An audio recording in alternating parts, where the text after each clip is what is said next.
Kayamika Okafor's hands trembled as she stood outside room 304 of Lagos University Teaching Hospital. Through the small window in the door, she could see him. Lieutenant Chukwemeka Nnamdi, her husband. She smoothed down the white lace of her wedding dress. Simple, elegant, borrowed from a woman she'd met only 2 weeks ago. The bouquet of white roses felt heavy in her shaking hands. "You can do this," she whispered to herself in Igbo. "Ade." She pushed open the door. The room was quiet except for the steady beep of monitors and the soft hiss of medical equipment. Late afternoon sunlight streamed through the windows, making everything look almost peaceful, almost normal. Emeka lay in the hospital bed, still as stone.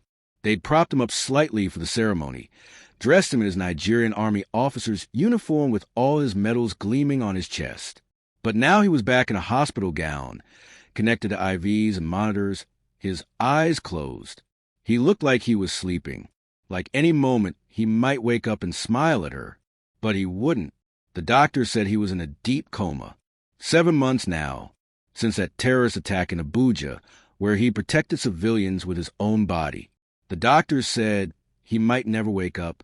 Kayamika walked slowly to his bedside, her heels clicking on the linoleum floor. "Hey," she said softly in English, then switched to Igbo. "It's me, Kayamika. You're your wife."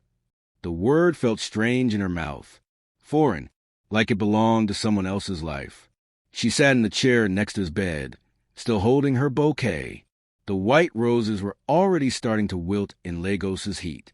"I know you can't hear me," she continued, speaking softly. "The doctors say you're not responsive, but your mother, Mrs. Nnamdi, she thinks you're still in there somewhere, fighting." Kayamika reached out and gently took his hand. It was warm, alive. The wedding ring she'd placed there an hour ago caught the light. "So, I'm going to talk to you anyway, because maybe she's right. Maybe you are fighting." The monitors beeped steadily, rhythmic, mechanical. "I'm Kayamika," she continued. "Kayamika Okafor.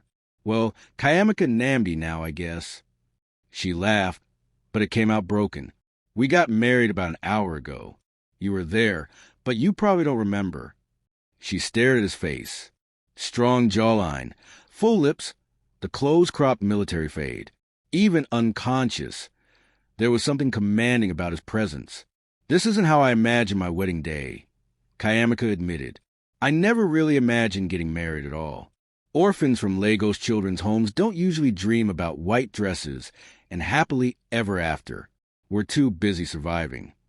She studied his face more closely. His mother had shown her pictures from before the accident. Emeka in his uniform, laughing with fellow soldiers. Emeka at a children's charity event in Makoko.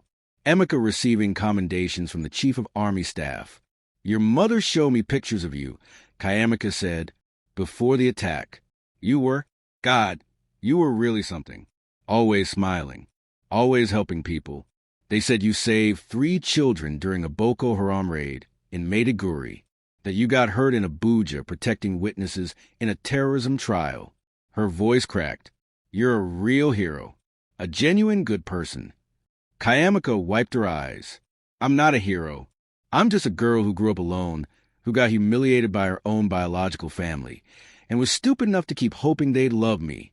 She squeezed his hand. "But you know what? Being married to you, even like this, is better than being with any of them. At least you fought for something real, for people who needed you." The door burst open. Kayamika jumped to her feet as 2 men in dark suits stormed in. They were large, intimidating, the kind of men who got paid to make problems disappear. "Miss Okafor," one of them said in heavy Yoruba accent English, "you need to come with us now." "How did you get in here?" Kayamika backed toward Emeka's bed, her heart racing. "This is a private room." "Damilola sent us," the second man said. "He needs to speak with you. It's urgent." Kayamika's blood ran cold. Damilola, her ex-boyfriend, the man who betrayed her for money. "What does he want?" she demanded. "That's between you and him. Let's go." The first man reached for her arm. "Don't you dare touch me." Kayamika's voice rose, that fire finally exploding. "I just got married. You can't just... Security. A nurse's voice rang out from the hallway. Security to room 304. Now. The two men hesitated, exchanged glances, then backed toward the door. Tell Demalola, Kayamika said, her voice shaking with rage, that I have nothing to say to him. Not now. Not ever. And if he sends anyone after me again, I'll press charges for harassment. I'll call my husband's family. General Namdi has connections to the Inspector General of Police. Do you understand? The men left just as hospital security arrived. Two large guards in LUTH uniforms.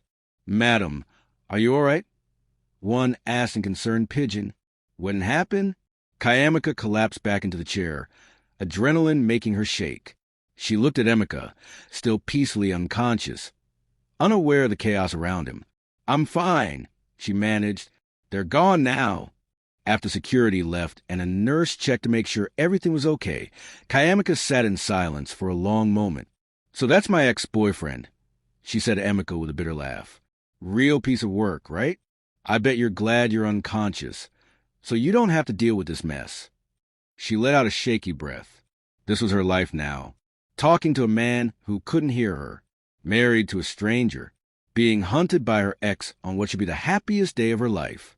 How had she ended up here? Kayamika looked at her wedding ring. Simple gold, nothing fancy. Then at Emeka's matching band. I should probably tell you how this happened, she said quietly. How a girl from an orphanage ended up married to a decorated army officer in a coma. She settled deeper into the chair, still holding his hand. It started 3 months ago, Kayamika began, when I found out I wasn't really an orphan after all. When I discovered I had a family, a rich, powerful family in Ikoyi. The words came easier now, flowing out like poison from a wound. I thought finding my real family would fix everything. I thought finally belonging somewhere would heal all those years of being unwanted, of moving from home to home, of never having anyone who was really mine. She laughed bitterly. I was so wrong, so incredibly wrong. Outside the window, Lagos traffic hummed, the constant soundtrack of Nigeria's largest city. Danfo buses honking, Okada motorcycles weaving through traffic, people shouting in a dozen languages. My biological father is Chief Adebayo Okonkwo, Kayamika continued, real estate mogul. My mother is Mrs. Ngozi Okonkwo. They have a mansion in Ikoyi that's bigger than the entire children's home where I grew up. She paused, the memories making her chest tight. But the worst part, the absolute worst part, they didn't want me. They never wanted me. I was just an obligation, a biological accident they had to acknowledge. The monitors beeped. Emeka's chest rose and fell steadily. And my sister, well, the girl they raised as their daughter, Folishade, she made it her mission to destroy me, to prove I didn't belong, to push me out of her family. Kayamika's voice dropped to something harder, colder. She made me a bet. 9 rounds. 9 chances for her to take everything from me. And if she won all 9, I had to leave the family forever and marry you. She looked at Emeka's peaceful face. That's why I'm here, Lieutenant Namdi. That's why I agreed to this marriage. Not because I'm noble, not because I wanted to help you, but because I lost a bet and had no other choice. Kayamika expected to feel guilty saying it out loud, but she only felt tired. Your mother thinks I'm doing something heroic. Chief Adebayo thinks I'm just fulfilling an obligation. Folishade thinks she won. Kayamika squeezed Emeka's hand, but none of them know the truth. She leaned forward, her braids falling over her shoulder. The truth is I demanded payment. 2 historic buildings in Lagos Island, worth 250 million naira. I made your marriage to me cost my biological family something they actually cared about, money. She smiled grimly. So yes, I married you, but I made damn sure I got something out of it, because I'm done being used, done being the victim, done letting people think I'm disposable. The sun was setting now, golden light, painting the hospital room in shades of amber. I don't know if you can hear me, Emeka, Kayamika said softly. I don't know if any of this matters, but I want you to know, even though this marriage started as a transaction, I meant those vows. She stood up and leaned over the bed rails, looking at his face more closely. I'm your wife now, Mrs. Kayamika Namdi, and that means something to me. It means something. She pressed a soft kiss to his forehead, her lips lingering there for a moment. So I'm going to fight for you, she whispered against his skin. I'm going to come here every day. I'm going to talk to you and help with your therapy and do whatever your mother says might bring you back. Not because anyone's making me, but because you deserve someone in your corner fighting as hard for you as you fought for those children in Maiduguri, as you fought for those civilians in Abuja. She straightened up, still holding his hand. Come back whenever you're ready, Kayamika said, and I'll be here, waiting. She settled back into the chair, and that's where Mrs. Namdi found her an hour later, still in her wedding dress, still holding Emeka's hand, talking softly about her childhood in the Lagos orphanage, about the books she loved, about her dreams for the future. Mrs. Namdi stood in the doorway for a long moment, watching. Tears streamed down her face. This strange, wounded girl might just be exactly what her son needed. And maybe, just maybe, Emeka was exactly what Kayamika needed too. Wait, she just married a man in a coma? And her ex-boyfriend is already sending people after her. If you're already hooked, smash that like button and subscribe to AfricanTales by Zion. Drop a comment. Would you marry a stranger in a coma to escape your toxic family? Next chapter reveals how this nightmare began, and it's worse than you think. Share this video. Turn on notifications. 3 months earlier, Kayamika stood outside the gates of the Okonkwo mansion in Ikoyi, staring up at what was supposed to be her real home. The house was massive. White columns, manicured lawns that probably required a team of gardeners, a 3-car garage showcasing a Range Rover, a Mercedes G-Wagon, and a Lexus that gleamed in the Lagos sun. This was wealth. Real wealth. The kind that made the children's home where she'd grown up look like exactly what it was, a place for forgotten children. She'd imagined this moment 1,000 times since getting a call 2 weeks ago. A social worker had phoned with news that seemed impossible. DNA test results showed Kayamika wasn't really an orphan. She was a daughter of Chief Adebayo and Mrs. Ngozi Okonkwo, wealthy real estate developers who'd lost her 24 years ago in a hospital mix-up at Lagos Island Maternity. She'd been declared dead as an infant, but she'd actually been alive, lost in the system, bouncing from children's home to foster family, and back again for her entire life. Now, finally, she was coming home. The front door opened before she could knock. A young woman about her age stood there, beautiful, with flawless dark skin, a designer pantsuit in coral pink, and long straight weave that fell past her shoulders. Her smile was all teeth, no warmth. You must be Kayamika, the woman said in perfect English with that private school accent. I'm Folashade, your sister. The way she said sister sounded like an insult. Nice to meet you, Kayamika said in Igbo, extending her hand. Folashade looked at Kayamika's hand like it was diseased, then turned away. Come in. They're waiting. Kayamika followed her inside, already starting with disrespect. Fine. She could handle this. She'd handled worse. The inside of the mansion was even more impressive. Marble floors so polished you could see your reflection. A crystal chandelier imported from somewhere expensive. Original artwork on the walls. She recognized an Nwanwu piece worth millions. In the living room sat Chief Adebayo and Mrs. Ngozi Okonkwo, her biological parents. Her brother Chinedu stood by the floor-to-ceiling windows overlooking the swimming pool, barely acknowledging her presence.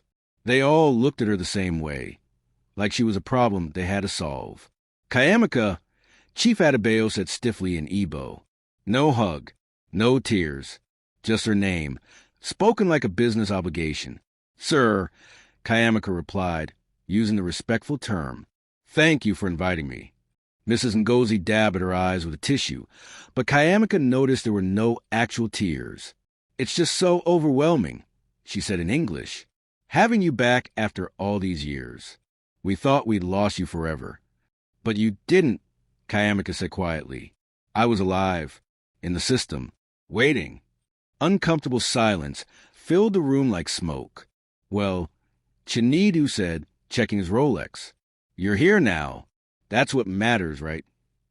Folashade laughed, a cold, sharp sound. Sure, that's what matters. Kayamika felt anger rising in her chest. That protective fire that had gotten her through 24 years of instability, of being told she wasn't wanted, of surviving when everything said she shouldn't. But she pushed it down. These were her parents, her real family. They just needed time to adjust. She had no idea how wrong she was. The first week was brutal. They gave Kayamika a room, the smallest bedroom in the 8-bedroom mansion, right next to the generator room. The walls were thin. She could hear the generator rumbling at all hours, the diesel smell seeping through the vents.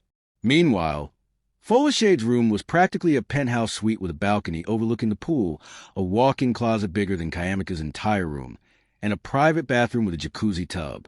"I've been here for 20 years, Folashade said when she caught Kayamika looking one day. "I'm the daughter they actually raised. You're just biology." Kayamika's jaw tightened. "Biology matters." "Does it?" Folashade tilted her head. "Because from where I'm standing, DNA doesn't mean much when you don't know which fork to use at dinner. When you don't know which designer brands matter. When you speak Igbo with that common accent instead of proper English." "I am from the streets," Kayamika said, her voice hard. "That's what children's homes are. I survived things you can't even imagine." "What have you survived?" "Folashade, a bad Brazilian weave appointment." Folashade's smile disappeared. "Careful, Kayamika. You're a guest in this house. Guests can be asked to leave." "I'm not a guest. I'm family." "We'll see about that." That night, Kayamika lay in her small room, staring at the ceiling, listening to the generator rumble through the wall. She wanted to scream, to fight, to tell them all exactly what she thought of their fake family and their conditional love. But she had nowhere else to go. No money, no backup plan. So she stayed quiet. For now, the real nightmare started 2 weeks later at a family dinner. They just finished eating jollof rice and goat meat prepared by one of the house staff, when Folashade set down her fork and looked directly at Kayamika with calculating eyes. "I have a proposition for you, Kayamika." Kayamika looked up from her plate. "What kind of proposition?" Folashade pulled out a folded piece of paper from her designer Chanel purse and slid it across the dining table. "A bet! A bet!" Kayamika picked up the paper. It was a contract, professionally written on law firm letterhead, legally binding. "I bet," Folashade said calmly, like she was discussing the weather, "that I can take everything from you, your room, your possessions, even the people you care about. If I succeed 9 times in a row, you leave this house forever and never come back." Kayamika stared at her. "Are you serious right now?" "Completely serious." Folashade sipped her wine. "But if you win even once, if you manage to keep something I want, then I'll leave instead.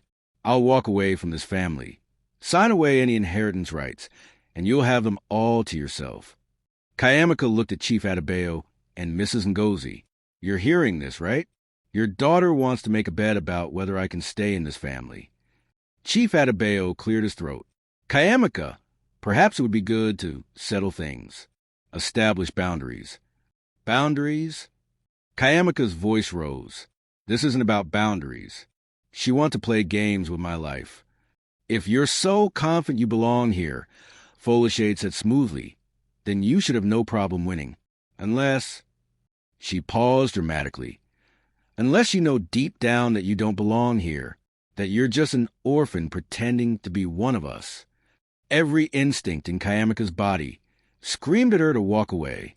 This was manipulation. This was a trap. But the thought of Folashade leaving, of finally having a real family without this poison in it. "Fine," Kayamika said, grabbing a pen from the table. "I'll sign your stupid contract." Folashade's smile was triumphant. "Excellent. Let the games begin." Kayamika signed her name in English, then added her Igbo name underneath for emphasis. Kayamika D. Zokafor. She was sealing her fate for the next 3 months of torment, and she didn't even know it yet. "There are rules," Folashade said, pulling out another document. "Each round, I'll claim something of yours. You have to comply, or you forfeit everything immediately. You can't fight back physically or legally. The only way to win is to keep me from successfully taking what I want. And how am I supposed to do that? That's for you to figure out. Folashade's smile was cruel. Round 1 starts tomorrow.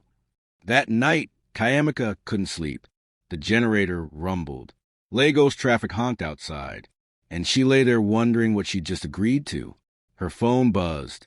Unknown number. Is this Kayamika Okafor? Yes. This is Mrs. Namdi. I got your contact from Chief Okonkwo. The woman's voice was warm, maternal. I understand there might be an arrangement being discussed. About my son, Lieutenant Chukwemeka Namdi. Kayamika sat up. I don't understand. What arrangement? Perhaps we should meet, Mrs. Namdi said gently. There are things you should know. About what your family is planning. About what Folashade has been telling people. What has she been telling people? That you're willing to do anything to stay in that family. Even marry a man in a coma.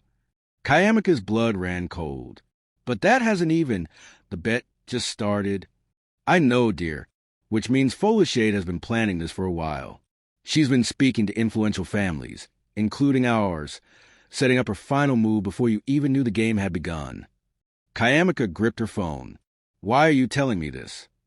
Because unlike your biological family, Mrs. Namdi said softly, I believe in giving people a fighting chance. And I think you deserve to know what you're walking into. After hanging up, Kayamika sat in the dark, her heart pounding. Folashade hadn't just made up this bet on a whim.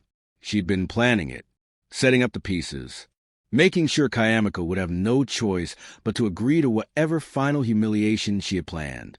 And somehow, that final humiliation involved marrying a man in a coma. Kayamika looked at the contract she'd signed, still sitting on her dresser. 9 rounds. Folashade needed to win 9 times, which meant Kayamika needed to survive 9 rounds of systematic destruction before she'd be forced to marry a stranger just to escape this family. She lay back down, staring at the ceiling. Bring it on, Folashade, she whispered in Igbo. Weterum GI. Bring it. But deep down she was terrified, because she was starting to realize that the Okonkwo family didn't just not love her. They saw her as entertainment, as a toy to break, as something disposable. And Folashade was about to prove it, one cruel round at a time. No way. Her own family is making her compete in a BET for their love. 9 rounds of humiliation. If this is making you angry, smash that like button and subscribe to AfricanTales by Zion. Drop a comment. Would you sign that contract or walk away? Next chapter shows the 9 rounds of betrayal, and you won't believe what they take from her. Share this video. Turn on notifications. The first 3 rounds happened fast, brutal, designed to break Kayamika's spirit before she even understood the game. Round 1, the room. Folashade decided she wanted Kayamika's room for her meditation space. Never mind that she already had the biggest bedroom in the mansion. Never mind that Kayamika's room was next to the noisy generator. The vibrations helped me center myself, Folashade announced at breakfast, her face perfectly innocent. Chief Adebayo sided with her immediately. Kayamika, it's important for Folashade's mental health. Surely you understand. Kayamika moved her things to an even smaller room, barely more than a storage closet, with no window and the smell of mildew permanently baked into the walls. She wanted to scream, to fight, but the contract said she had to comply with each challenge or she'd forfeit everything. So she moved. 1 loss. Round 2, lucky. Kayamika found the dog outside a shop in Yaba, a sweet pit bull mix with brown and white patches, skinny and scared, clearly abandoned. The dog had followed her home on the Danfo bus, and for the first time since arriving in Lagos, Kayamika felt like she had something that was truly hers, something that loved her unconditionally. She named him Lucky. For 2 weeks, Lucky slept in her tiny room, ate scraps she saved from dinner, and followed her everywhere with devoted eyes. The house staff loved him. Even Chinidu had smiled when Lucky brought him a tennis ball. Then Folashade suddenly developed a severe allergy to dogs. Mrs. Ngozi made Kayamika take Lucky to a shelter in Acadia. We can't have animals affecting Folashade's health, dear. Surely you understand. Kayamika held Lucky at the Lagos animal shelter, tears streaming down her face as she said goodbye to the one living creature that had shown her unconditional love. "I'm so sorry," she whispered into Lucky's fur, her voice breaking. "I'm so sorry, baby. I'll come back for you. I promise." But she never could. By the time she scraped together money for adoption fees, Lucky had been adopted by another family. 2 losses. Round 3, education. Kayamika had gotten accepted to University of Lagos with a full academic scholarship. She'd worked herself to exhaustion, maintained a 4.0 GPA at community college, while working 2 jobs as a house help and shop assistant. She'd earned that scholarship through blood, sweat, and tears. The acceptance letter was the first thing that had made her feel proud in months. But Folashade suddenly decided she wanted to go to Unilag too. Chief Adebayo made some calls, pulled some strings, made some very generous donations to the university's new library wing. 2 weeks later, Folashade had Kayamika's scholarship slot. Kayamika ended up at Yaba College of Technology instead. Her dreams of prestigious education shattered by a phone call and a checkbook. "You're better suited for Yabatech anyway," Mrs. Ngozi said, not even looking up from her phone. "It's more your level." Kayamika's hand shook with rage, but she didn't explode. Not yet. 3 losses. Rounds 4 through 8, a blur of systematic destruction. Round 4. Folashade wanted Kayamika's new phone, a gift from Grandma Okonkwo. Kayamika had to give it up. Round 5. Kayamika had been offered a weekend job at a boutique in Lekki. Good pay, respectful employer. Folashade called the owner, told lies about Kayamika's stealing. Job gone. Round 6. Kayamika made a friend at Yabatech, Ngozi, a kind girl from Enugu. Folashade befriended her too, then systematically turned her against Kayamika with carefully crafted lies. Friendship destroyed. Round 7. Kayamika saved money for 3 months to buy a laptop for school. Folashade borrowed it, then claimed it was stolen, replaced it with a cheaper model, and kept the difference. Round 8. Kayamika had started attending a small church in Yaba, Finding Peace in Choir. Folashade donated a large sum of money to the church, then suggested to the pastor that Kayamika was struggling with sin and needed to be removed from public roles. Kayamika stopped going. By round 8, Kayamika had lost everything that mattered: her dignity, her dreams, her possessions, her peace. The family didn't even pretend to care about her anymore. They stopped inviting her to family dinners unless necessary. They stopped asking about her day. They stopped acknowledging she existed unless Folashade needed her for another round of humiliation. But round 9, that was the cruelest one yet. Round 9, the fake boyfriend. Kayamika met Damalola at Yabatech Library on a rainy Tuesday in September. He was tall, handsome, with warm eyes and an easy smile. He said he was a scholarship student too, working 2 jobs to pay for school while helping support his family in Ibadan. They bonded over late-night study sessions, shared dreams of making something of themselves despite their circumstances, and the exhausting reality of being underestimated everywhere they went. Damalola seemed to understand her in ways no one else did. He listened when she talked. He remembered small details about her life. He made her feel seen. After 3 months of friendship and slowly growing feelings, Damalola asked her to be his girlfriend at a small bukka near campus. Kayamika said yes, her heart full for the first time since arriving in Lagos. She thought she'd finally won something. She thought she'd found someone who chose her. She was so wrong. One evening in late November, Folashade called an emergency family meeting. Kayamika walked into the living room and stopped dead. Damalola sat on an expensive Italian leather couch next to Folashade, looking uncomfortable but not leaving. His arm rested near her shoulders, casual, familiar. "What's going on?" Kayamika asked slowly, dread pooling in her stomach like ice water. Folashade smiled that predatory smile Kayamika had learned to fear. "Kayamika, I'd like to formally introduce you to my boyfriend, Damalola." The world tilted sideways. "What?" Kayamika whispered. Damalola finally met her eyes. He looked guilty, but not guilty enough. "Kayamika, I'm sorry. I should have told you sooner." His voice was quiet, ashamed. But Folashade and we've been together for a while now. How long? Kayamika's voice came out strangled, barely human. Since before I met you, Damalola admitted quietly. The room spun. Kayamika grabbed the back of a chair to steady herself, her legs suddenly unable to hold her weight. You! She couldn't even form words. You were with her this whole time? Damalola and I had a little disagreement, Folashade said, examining her nails casually like they were discussing weather. I suggested he explore his options, see what else was out there. Turns out, she smiled at him, possessive. Nothing else compared to what we have. Right, baby? Damalola shifted uncomfortably. Flash, you said you'd... Said I'd what? Folashade's voice turned sharp, dangerous. Be gentle? Why? She needs to hear the truth. Kayamika looked at Damalola, the man she trusted, maybe even started to love. Tell me she's lying. Damalola looked away. That was answer enough. Tell me? Kayamika screamed, her voice breaking. Tell me the study sessions were real. Tell me the coffee dates meant something. Tell me you weren't pretending this whole time. I'm sorry, Kayamika, Damalola said, his voice barely above a whisper. My family, we're struggling financially. My father has cancer. The treatments are bankrupting us. He finally looked at her, shame written across his face. Folashade offered to help. Pay off the medical bills. Clear our debts.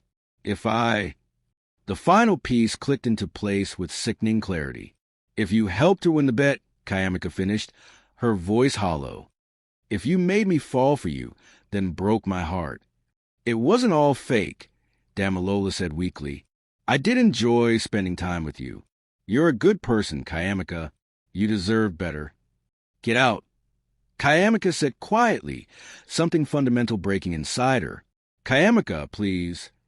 Get out, she screamed, her fire finally erupting after months of suppression. Get out of my sight before I do something we'll both regret. Kayamika, Mrs. Ngozi started, her voice dripping with false concern. And you, Kayamika whirled on her biological mother. You sat here and watched this happen. You knew. You all knew. Chinedu looked up from his phone, smirking. That's 8 losses, Kayamika. Just one more, and you're out of our lives for good. Folashade stood up gracefully, smoothing her designer dress. Kayamika, don't you want to know what the 9th bet is? I don't give a damn what it is. Oh, I think you will. Folashade walked closer, her heels clicking on the marble floor. The 9th bet is simple. Damalola chooses. Right here, right now. She gestured between herself and Kayamika. If he chooses you, I leave this family forever, just like the contract says. But if he chooses me...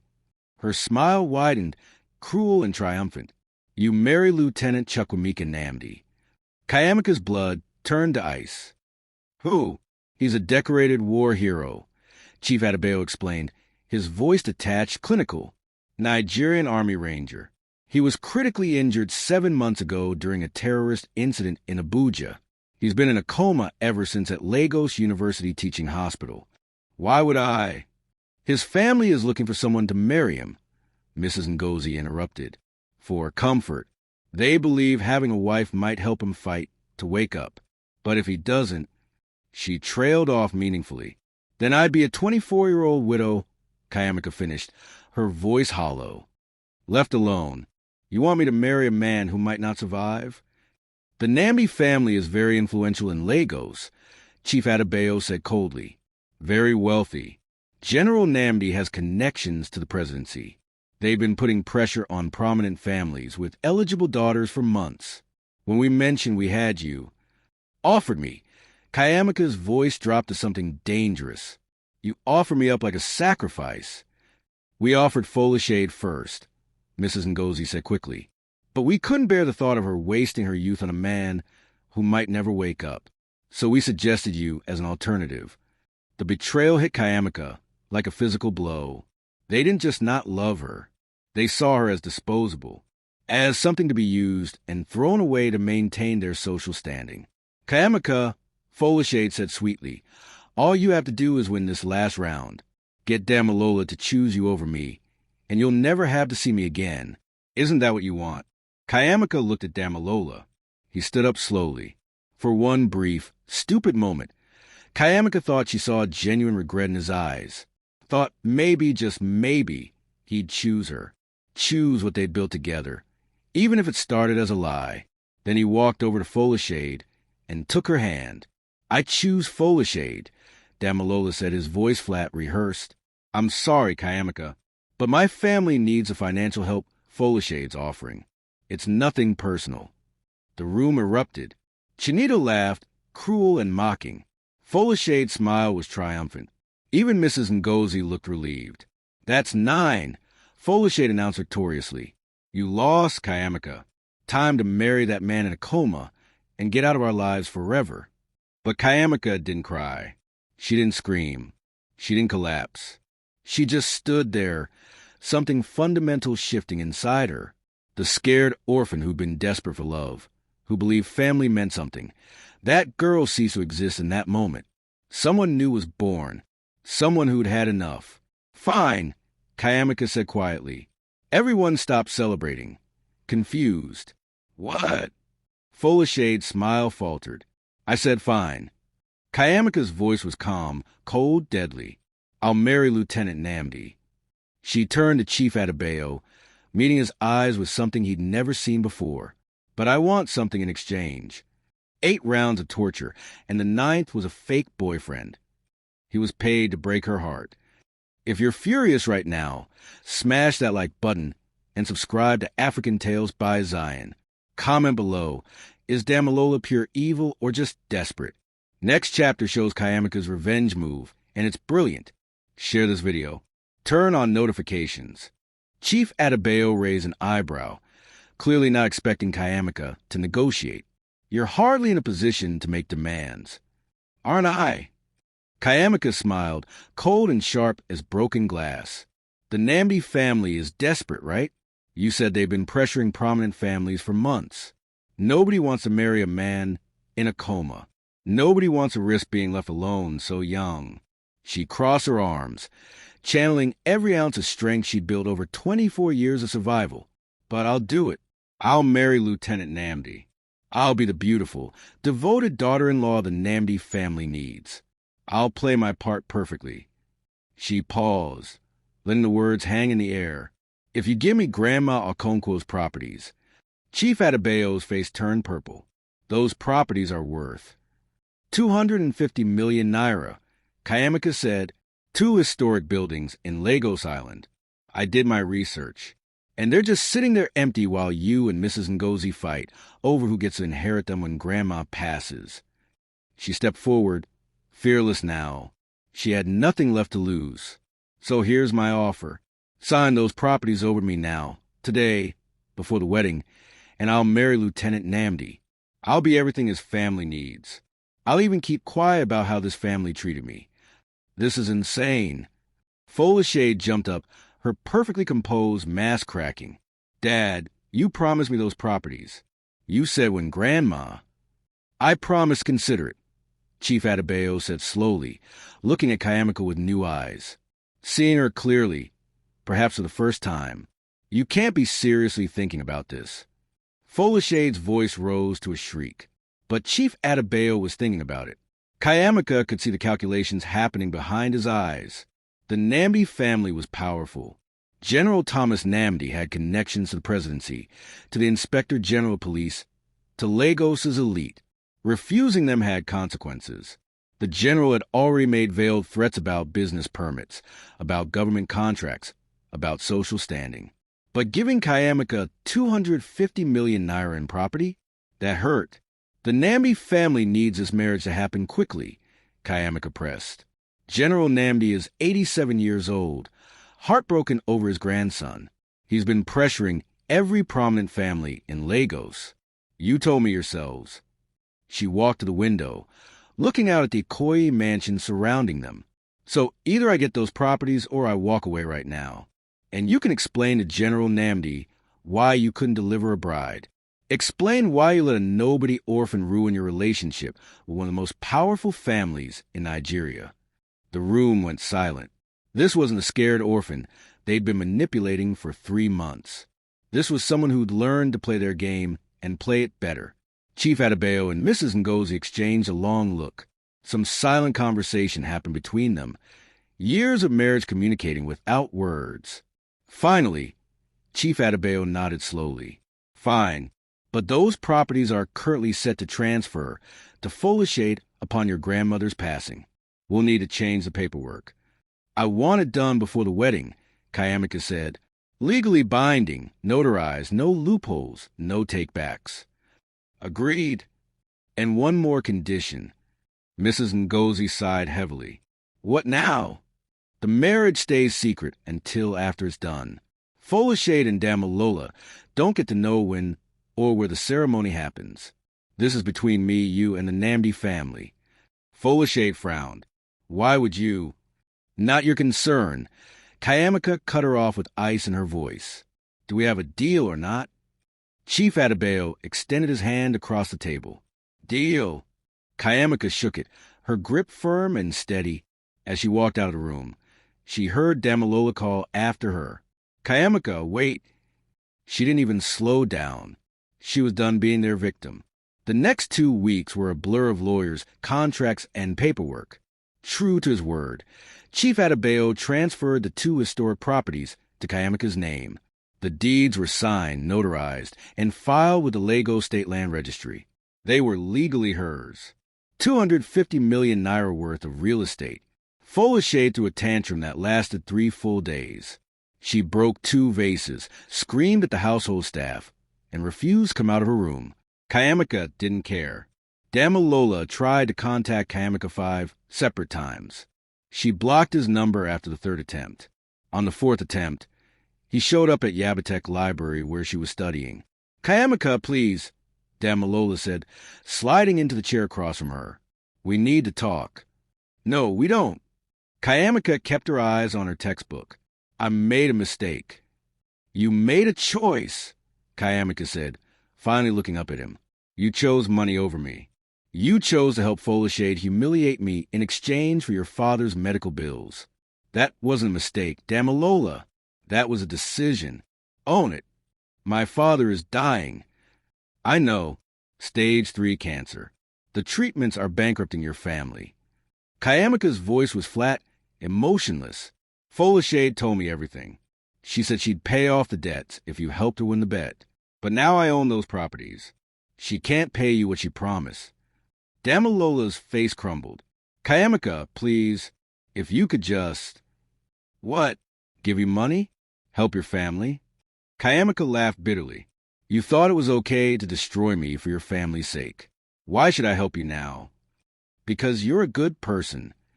No, Kayamika said, packing up her books. I was a good person. That girl is dead. You and Folishade killed her. She stood up. I'm getting married soon to someone who, even in a coma, has more integrity than you'll ever have. Leave me alone, Damalola. She left him sitting there, his face in his hands. 2 days before the wedding, Kayamika visited Grandma Okonkwo at her luxury assisted living facility in Victoria Island. Grandma was 94 years old, but her mind was still sharp as a new blade. She sat in her room in a comfortable armchair, looking out at the Atlantic Ocean. They're making you marry the Namdi boy, Grandma said as soon as Kayamika sat down. No preamble, no small talk. Yes, ma'am. And you agreed to it? Yes, ma'am. Grandma studied her with watery but intelligent eyes. You're tougher than you look, child. You've got fire in you. I see it. I learned I had to be tough, Kayamika said quietly. The old woman reached into her nightstand and pulled out a small velvet box. Inside was a jade bracelet, intricately carved, clearly antique, obviously expensive. This belonged to my grandmother, Grandma said. It came from our family in Anambra State in the 1800s. 4 generations of Okonkwo women have worn this bracelet. I was planning to give it to Folishade. She placed it in Kayamika's hand, closing her weathered fingers around it. But you're my actual blood, my real granddaughter. You deserve real family treasures, not that spoiled girl they adopted. Kayamika's eyes filled with tears. The first real tears she cried in months. Thank you, Grandma. Don't thank me yet, Grandma said, her voice turning serious.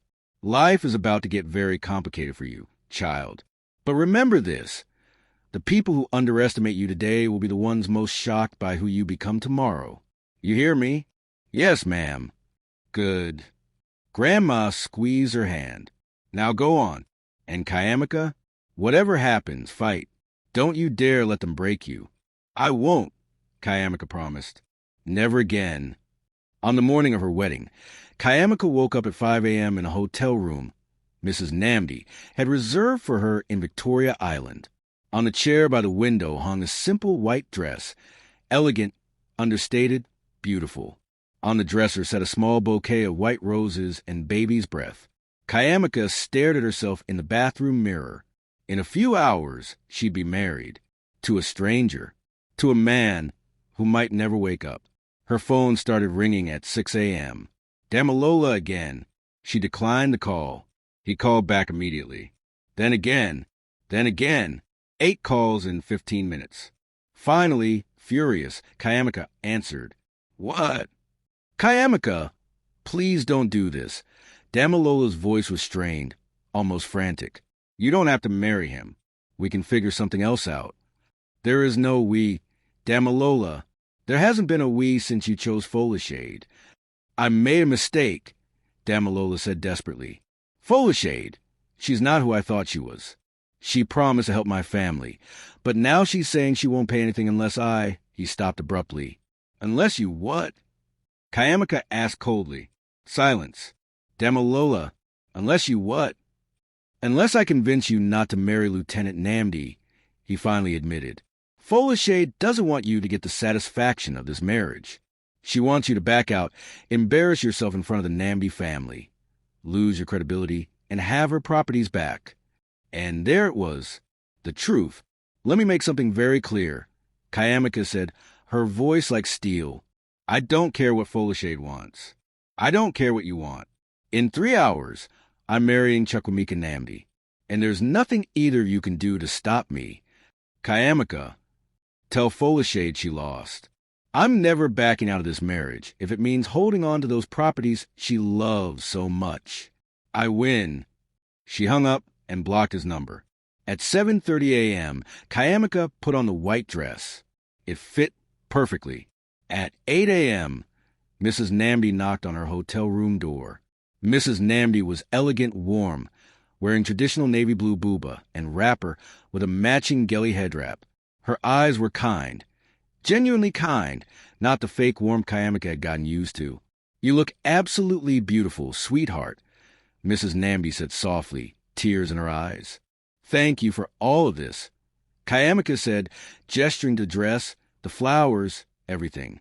No, dear, thank you. Mrs. Namdi took Kayamika's hands. I know this isn't conventional.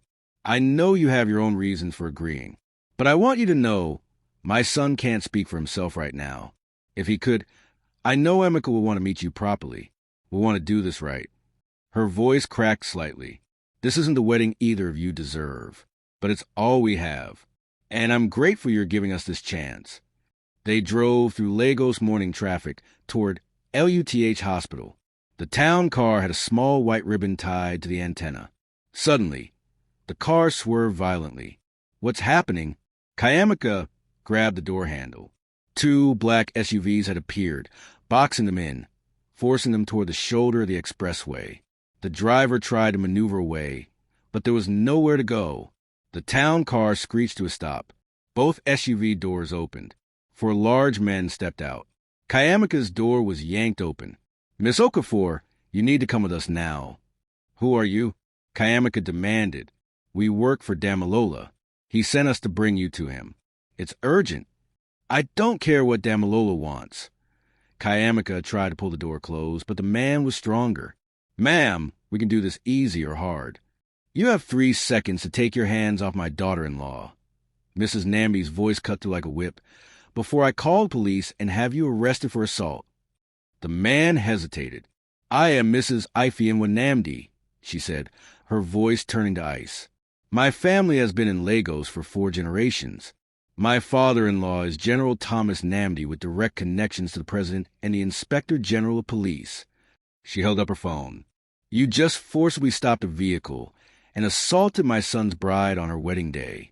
I have the police commissioner on speed dial. So here's what's going to happen.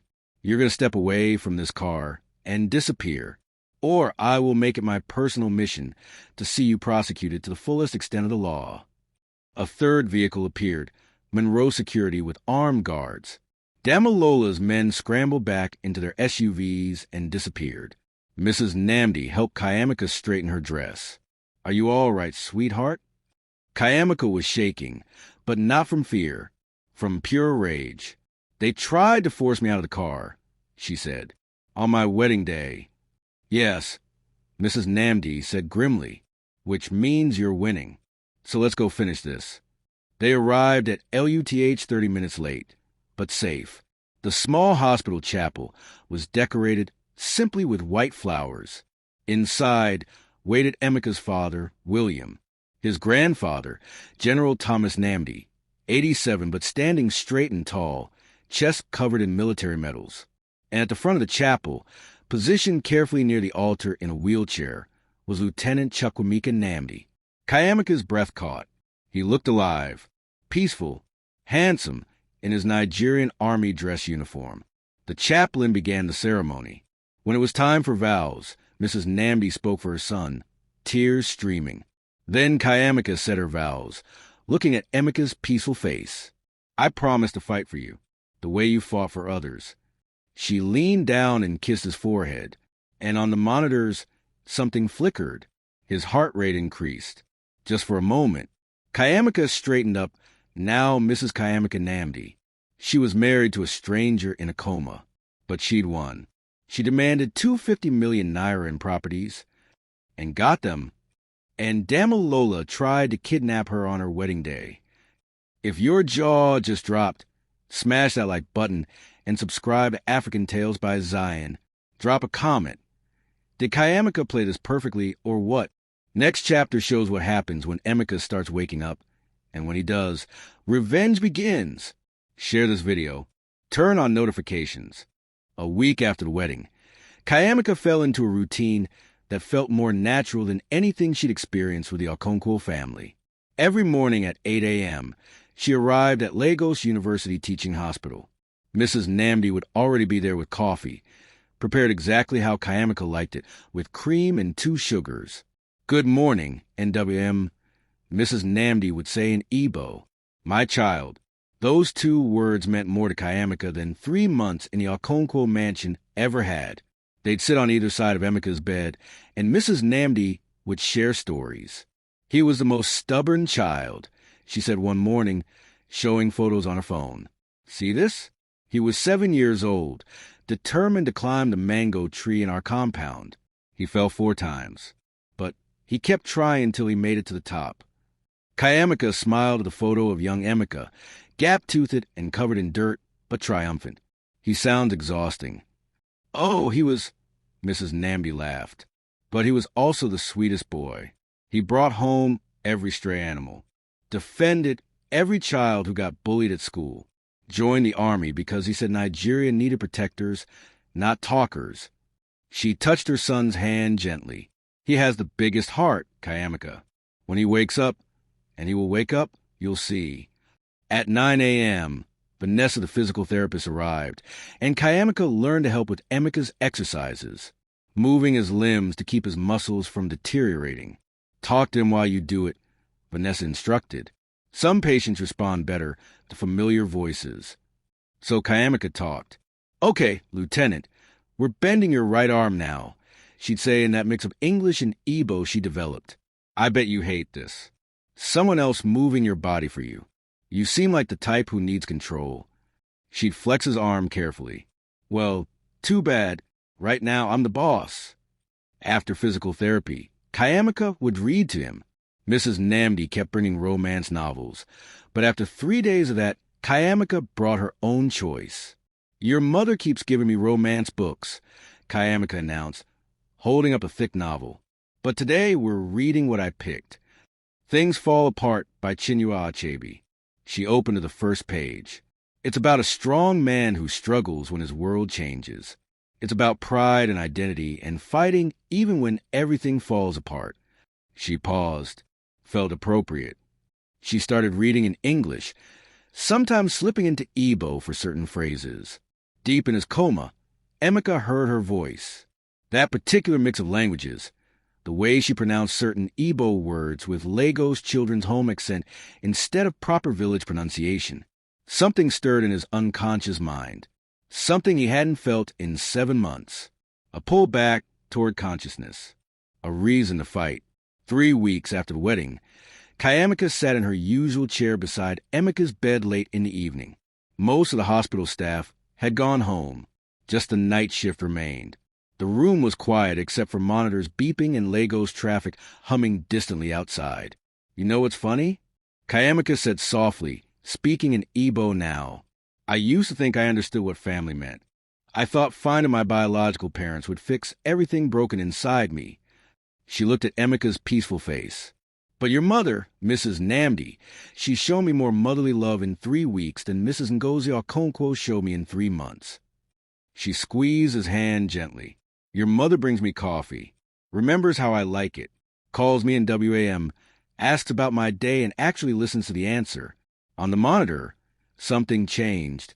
Emeka's heart rate ticked up from 68 to 72 beats per minute. Kayamika didn't notice. She kept talking. Is that crazy? Finding peace next to someone who can't even respond? But sitting here with you, even like this, feels more like home than that mansion in Akoi ever did. The heart monitor climbed to 75. Your mother thinks you can hear me, Kayamika continued. Sometimes I think she's right. Sometimes I swear I feel you squeeze my hand back. But the nurses say it's just muscle reflexes. She laughed softly. I'm probably going insane, talking to you like this every day. 78 beats per minute. But you know what? Even if you never wake up, even if this is my life now, reading to you, helping with therapy, being Mrs. Namdi to a man who doesn't know I exist, it's still better than being Kayamika Okonkwo, the orphan nobody wanted. 82 beats per minute. So, thank you, Chukwemeka Namdi, she said, used his full name for the first time. Thank you for giving me an escape, for giving me a family that actually cares. His finger moved, just a twitch, barely perceptible. But Kayamika felt it. She froze, staring at their joined hands. Emeka? Nothing. Emeka, if you can hear me, do that again. Please. The monitor showed 85 beats per minute now. And then, clear as day, his index finger curled around hers in a deliberate squeeze. Kayamika gasped, jumping to her feet. Oh my God! Oh my God! Nurse! Nurse! She pressed the call button frantically, never letting go of his hand. Emeka, stay with me, she said in Igbo, tears streaming down her face. I know you're in there. Keep fighting. Baiko, stay with me. Another squeeze. Stronger this time. The monitor hit 88. His eyelids flickered, just for a second, but Kayamika saw it. You're coming back, she whispered. You're actually coming back. Dr. Okonkwo burst into the room, followed by 2 nurses. What happened? She asked immediately, checking monitors. He squeezed my hand, Kayamika said breathlessly. Twice. And his eyes moved. I saw them. Dr. Okonkwo pulled out her penlight, checking Emeka's pupils. Lieutenant Namdi, can you hear me? No response. She lifted his eyelid gently, shining the light. His pupil contracted. Dr. Okonkwo's eyes widened. That's new. That's a voluntary response. What does that mean? Kayamika gripped Emeka's hand tighter. It means his brain activity is increasing significantly. He's fighting his way toward consciousness. Dr. Okonkwo looked at the monitor. His heart rate is elevated. His brain waves are more active than they've been in 7 months. She smiled at Kayamika. Whatever you're doing, Mrs. Namdi, keep doing it. You might be exactly what he needs to find his way back. Meanwhile, across Lagos and Surulere, Damilola sat in his beat-up Honda outside his family's small flat. His father had been discharged from the hospital that morning. No more treatment. Just hospice care and waiting for the inevitable. Damalola had called Folishade 17 times, demanding the payment she'd promised. She'd blocked his number. He'd gone to the Okonkwo mansion. Security threw him out. He'd sent emails to Chief Adebayo. No response. This was all Kayamika's fault. If she just backed out of that wedding like she was supposed to, Folishade would have paid him. His father would still be getting treatment. But no, Kayamika had to be stubborn, had to marry that vegetable, had to take those properties and win. Well, if Kayamika had 250 million naira in property now, then Kayamika could help him. She owed him that much. They'd had something real, even if it started as a lie. She couldn't just abandon him. Damalola pulled out his laptop and started researching Lagos University Teaching Hospital. Security systems, floor plans, guard rotations, visiting hours. His hands shook as he typed. He wasn't a bad person. He was just desperate. If Kayamika wouldn't help him willingly, he'd have to convince her. Maybe if something happened to that soldier, maybe if he stopped being a problem, Kayamika would be free, would have widow money, insurance payouts, would need someone to comfort her. Damalola's father had weeks to live, maybe days. Lieutenant Namdi might not even wake up. His stupid family was just wasting money getting a wife for him. But if he did wake up, Damalola would make sure he went right back to sleep, permanently. Back at LUTH, after the medical team left, Kayamika sat back down beside Emeka, still holding his hand. "Did you hear that?" she whispered in Igbo. "You're getting better. You're fighting." She leaned close to his ear. "So keep fighting, okay? Because I need you to wake up, Emeka. I need you to wake up and look at me and tell me." She stopped, realizing what she was saying. When had this stopped being about escape? When had it started being about him? "Just wake up," she finished quietly.